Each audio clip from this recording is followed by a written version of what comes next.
In this video, I'm going to show you how to install PVC board. And if you're new to this channel, my name's Josh. This channel is all about DIY to save a ton of money. So be sure to subscribe, ring that bell so you get notification every time I release a new video, and hammer that like button for me. That's all I ask in terms of making this video. So we got a lot to go over today, so let's get started. Before I show you how to install PVC board, I'd like to go over the biggest benefit of using PVC board on the exterior compared to conventional wood.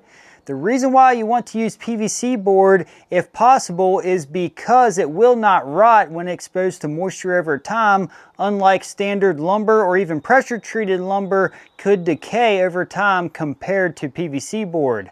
Now, one thing I will say about PVC board as well is this particular PVC board has wood grain on this side, and on the other side it's smooth, so it's reversible and you can use either side depending on what finish you're looking for. So that's a great thing about this particular PVC board. The PVC board is also paintable, so you can paint it any color you want to your desired liking for your exterior finishes. If you'd like to check out this PVC board, I'll put a link to it in the description below.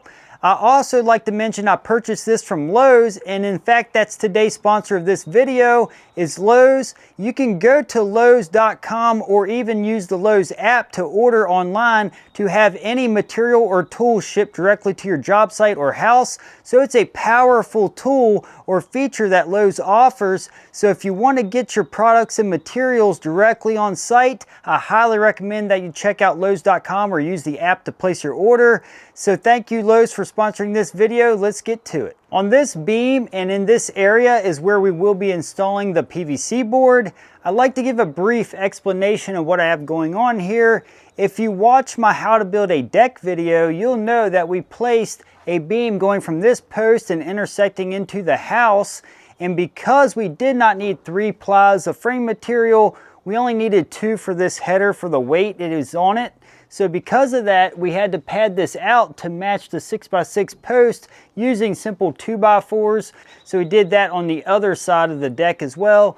And this area is more or less just framed down from the gable end to make it look like a beam after it's wrapped in the PVC board. It just gives a better aesthetic look to have a PVC board wrapped area here just to match the beams. We're going to begin by wrapping this framing with the PVC board first. The reason why we're going to start here instead of here is because when the PVC board's installed here first, the next piece is going to butt into it. So whenever you walk onto the deck from the door that's located right here, you're going to be looking in this direction, so you will not see that joint very well at all just because of the way it laps into that corner.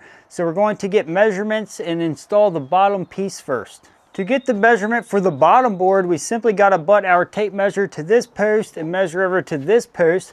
But I want to show you something to look out for when you're measuring post to post. If we take a speed square and place it right here, you can see there is a slight gap from one point to the other. And the reason why that is, as pressure treated cures out, it will twist sometimes. And because of that, your cuts will not be perfectly square when they're butting into a post. So all we have to do is compensate for that when we make the cut. So here is square. Then this side, we're going to have to allow about an 1/8 greater on the one end. So we're going to get this measurement now. 105 1/8. For the width, it needs to be as wide as the 6x6 post or the 2x6 that we have here. So we take our measurement, we got about 5.5 inches, which that's the standard width of a 6x6 post and a 2x6. The nominal measurement of a board such as a 1x10 is actually different than the actual measurement. The actual measurement is 3/4 inch thick by 9.25 inch wide. So there is a difference between the nominal measurement and the actual measurement, just so you know. So we're going to get our measurements for these boards as well. I'm now going to cut the PVC board to length. When cutting the PVC board, I highly recommend that you use a miter saw. The reason why that is, a miter saw is going to give you a very clean cut, especially when you're using a 100-tooth trim blade like I have here. So with that combination, you're going to make the cleanest cut possible. Another advantage to using a miter saw is oftentimes it's sitting on a stand with extendable arms to support the PVC board. So cutting it is going to be easier when it is placed on a stand. We're first going to mark the area in which we got to cut the slight slope on in order to install it up against the post. In order to easily get the angle, I made an 1/8 inch mark past the square line, and I'm then going to tilt the speed square in order to line up with that mark. And then once I trace it, that's the exact slope that I needed. And there's other ways you can find the angle as well, but that's going to be the easiest DIY method. Now that the PVC board is marked, we're going to slide it down to the miter saw and make the cut. When cutting the PVC board, I do recommend wearing a respirator, especially if you're not outdoors, and definitely wear safety glasses as well. The miter saw is currently set to 0, meaning there is 0 angle on the cut. So in order to get the angle we need to follow this line, all we have to do is drop the blade down on the one end, and then we're going to come over here, and then we're going to adjust our saw blade to get it to be right on that line. And right there looks good with what we got. And now we are ready to turn the generator on to make the cut. As you can see, we got a nice clean cut. Also, I recommend a 12-inch sliding miter saw for cutting wide boards like you see here. When it comes to ripping down the PVC board, I recommend using a table saw for the most accurate cut. With the PVC board cut the length, I'm going to fasten it to the beam using GRK trim screws. These are 2-inch and white, and they're rated to be exterior use, so that's exactly what we want here. Also, if I was going to be using the smooth side, I would get the kit that comes with the plugs that's available at Lowe's, and you could actually cap off where the screw goes so you do not see where the screw is actually installed. So that's going to be something to think about. And as far as what I'm going to use for adhesive, I'm going to be using Loctite Premium, and this will adhere to the PVC board, so that's why I'm going to be using that. And as far as the spacing of the screws, if I was not using adhesive, I would just do 16 on center if I wasn't going to have it in conjunction with the adhesive. But because I'm going to be using adhesive, I'm going to be placing these every 2 foot on center.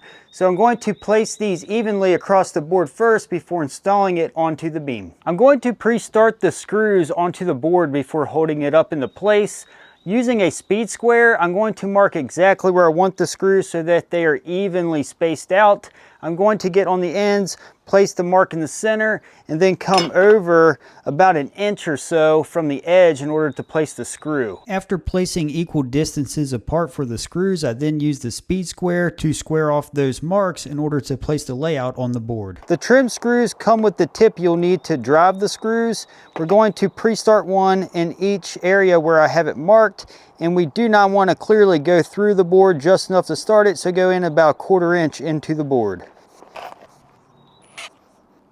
We now have it pre-started. We're going to place those at every mark we made across the board. The reason why I like to pre-start the screws is once the board is held into place, it's much easier to fasten the board because you don't have to start the screws while you're holding it. Before screwing the PVC board into place, I'm going to place the construction adhesive directly on the framing members. As far as the exact pattern to place the adhesive, there's really no perfect pattern. I just like to get coverage across the whole board like you see here. When placing this PVC board on the bottom, we want it flush with this 2x6 in this case. Once we get to the beam, same way, flush with the beam. All right, we're going to drive the trim screws, and we want to place them to where the head is just below the surface. And you want to work the board like trim, because it is trim board obviously, but we want to get it to the edge as we install it, because clearly not every 2x6 is going to be perfectly straight. So follow the edge and screw it off as you go. When placing the trim screws, be careful not to countersink them too much. Because it's PVC, you can easily go through it if you drive the screw hard enough. So that's why you see me feathering the trigger towards the end. That way I'm being very careful not to countersink them clear past the surface. The bottom PVC board is now installed, and we're going to repeat that on each side of this deck. While working on a project, I like to focus on the same task on all the areas. That way I'm in the rhythm of it. For instance, I like to do all the bottoms first, then I'll do all the sides first, then I'll do all the outsides. While it's fresh in your mind, it seems to be a better way to continue a project. For this PVC board, we're going to hold it up and mark where the studs are going to hit. We're going to place a screw at the top and bottom of each one of these studs. So he's going to grab this side, and we're going to set it right up against the framing. All right, now that we have each stud marked, we're going to simply place our layout on it, pre-start the screws, place the adhesive, and install the board. But when we install this board, we're going to have a reveal at the bottom around an 1/8 to 1/4 inch. And then that's what's going to be the board that's going to cap off this area. When placing the screws, remember the framing is up a little higher once the PVC board's on the bottom. So when I start the screws, I go up 1.5 inches in order to hit the framing. Before placing the PVC board on, we want a 1/4 inch reveal at the bottom is what we are going with. And what we have are 2 shims that are a 1/4 inch thick that we're going to gauge the reveal, so that way we have a consistent reveal. So he's going to have his in his hand, I'm going to have mine, and we're going to work the reveal out as we go to make sure we have a consistent reveal. Okay, I'm going to place mine back into this corner, and he's going to flex his into place. Now using my shim, I'm going to check the reveal, and we need to go up a little bit, so we're going to push this up. As you can see, it is flush with the shim. We can now place our screws into the board. And we're going to come down and work the reveal out as we go. In the past, I have used a finish nailer with galvanized nails to install the PVC board, but it is definitely optimal to use the exterior trim screws for max holding power. The great thing about using a finish nailer is that you do not really see the nails at all because it's such a small hole, but for max holding power, I would recommend the screws over the finish nailer. For the PVC board going on the sides, these are actually 13 inches, and you may be wondering, how did we get a 13-inch board? We actually bought a sheet of PVC and we ripped it down to 13 inches to get the sides. So Lowe's does offer sheets of PVC board that you can rip down to the desired sizes you want. So there's always that option if you need a really wide piece of PVC board. Another option you have when it comes to inside and outside corners is to use the miter saw and place a 45-degree miter on the ends of the boards where they meet, whether it's an inside or outside corner. From my experience, it's best just to do the straight cuts like you see me doing in this video, mainly because they tend to line up better with straight cuts, and also it's much easier to make the straight cuts as well. Now that we got the sides on, in order to finish up around the top, I'm going to install a trim piece that's going to look like a crown molding around this deck.